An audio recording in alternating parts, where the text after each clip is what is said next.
Pasca reformasi, Indonesia dilanda namanya kapitalisasi politik.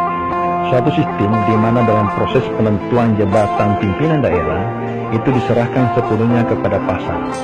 Akibatnya, hanya orang yang memiliki modal besar yang berpeluang jadi pimpinan. Nah, persoalannya kemudian muncul ketika kapitalisasi politik itu berbanding lurus dengan tingkat korupsi.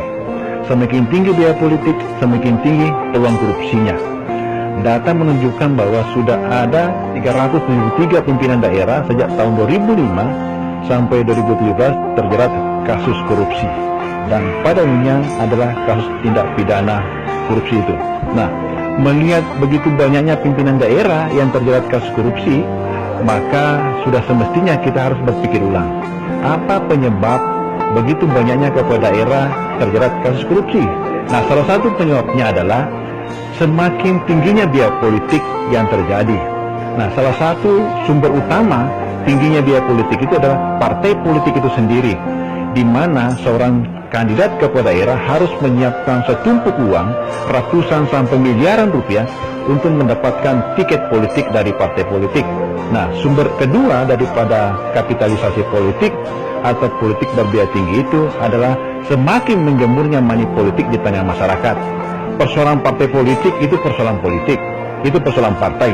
Tapi persoalan money politik yang banyak berkembang di tengah masyarakat, itulah yang harus kita pikirkan.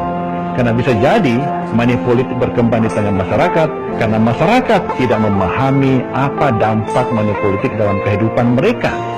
Salah satu dampak money politik adalah bisa mengurangi pembangunan infrastruktur di daerah. Artinya apa?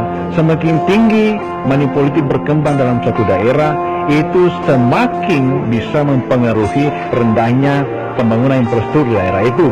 Semakin tinggi money politik di satu daerah, itu bisa berbanding terbalik dengan tingkat keberpihakan pimpinan daerah kepada masyarakat. Artinya apa?